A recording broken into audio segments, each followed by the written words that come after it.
Hello again. I feel that I'm in a pretty unassailable position on the subject about which I shall be speaking, for reasons which will become apparent. I can be as dismissive and mocking as I please, which will make a pleasant change, and nobody will be able to reproach me. It is reported in the Guardian newspaper that there is a row about the casting of the title character in Shakespeare's Richard III. Not because a woman has been given the part, although that is of course weird enough, but because she is normal. That is to say, she does not, like Richard III, suffer from scoliosis. In the description to this video, I give a link to the piece in The Guardian about this, which is hugely entertaining. For those who do not know, scoliosis is curvature of the spine, such as to make a person lopsided and sometimes hunchbacked, with one shoulder noticeably higher than the other. A group called the Disabled Artists Alliance has published an open letter complaining about the fact that somebody without scoliosis is to play the hunchbacked king.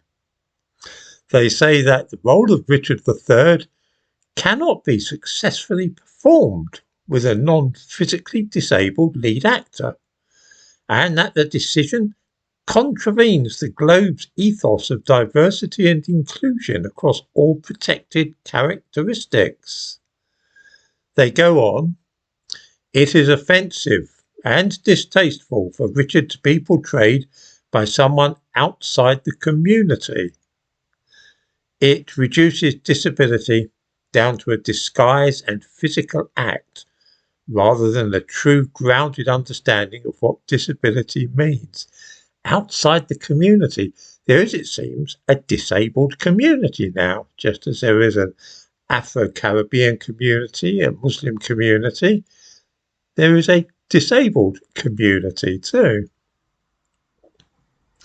I must confess to having gained great enjoyment from reading this, combined with not a little amusement. It is not every day that one suddenly discovers in one's twilight years that one has been disabled for over half a century and not even noticed. The fact is, you see, I suffer from the most severe form of scoliosis, which was exacerbated by rickets as a child. As a result, I'm a hunchback, and very lopsided into the bargain. It seems that I've been disabled and didn't even realise it, simply regarding a twisted spine as one of those minor irritations such as afflict us and we have to put up with. The unfortunate woman who will be playing a hunchback says that I want to acknowledge any pain or harm that has been caused by the decision for me to play Richard III. Since she's going to be pretending on stage to have scoliosis, I can only assume that she is directing this apology at me and those like me. How on earth it could possibly cause me harm that an actress is going to walk about a stage with one shoulder higher than another and limping slightly in order to portray a man with scoliosis is utterly beyond me. How would that harm me or cause me pain, I'm wondering? This is sheer lunacy. The rest of the article is full of the most bizarre language and frankly I cannot make any sense of it. Although you would think that as a member of the disabled community it would all be perfectly clear to me.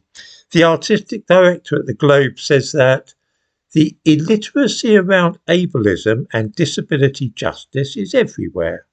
Still, in our society, negative and pejorative unconscious bias asserts itself daily and perpetuates inequity and injustice. What this means and how it has any kind of connection with scoliosis is an absolute mystery to me, but I suppose he knows what he's talking about. This, then, is the latest minority to try and make a living out of some distinguishing feature. In other words, it's just one more racket in the making, a special interest group determined to make hay in the present climate, where everybody must claim to be the victim of some historic injustice or other. You'll notice the reference here to the disability justice. The idea that I am disabled is frankly quite mad. Being a bit lopsided and having one leg shorter than the other is not by any stretch of the imagination a disability, and to pretend otherwise is offensive to those who genuinely are disabled, by which I mean blind people or those in wheelchairs. I wonder if readers spotted a news item the other day which suggested that, according to official figures, 1 child in 9 in Britain is disabled. Now, of course, by any normal standard, such a claim is preposterous. But in the modern world, people will believe anything. Over 1.5 million children are now officially classed as disabled. Of course, the truth is they're no more disabled than I am. Most of them have what are known as behavioural problems, such as attention deficit disorder and hyperactivity.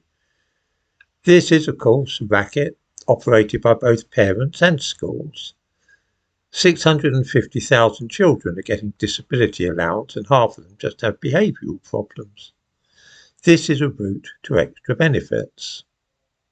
Schools like this kind of thing because they too can get additional funding if they're dealing with children who are supposedly disabled, so there's a strong motive for them to go along with the game. Mind, that's nothing at all compared with the number of disabled adults in this country.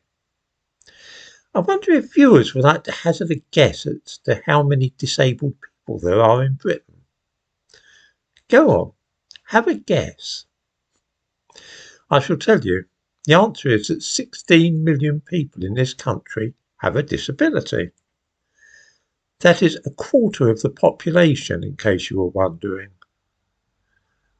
It makes you think, doesn't it? Of course, this too is part of the racket.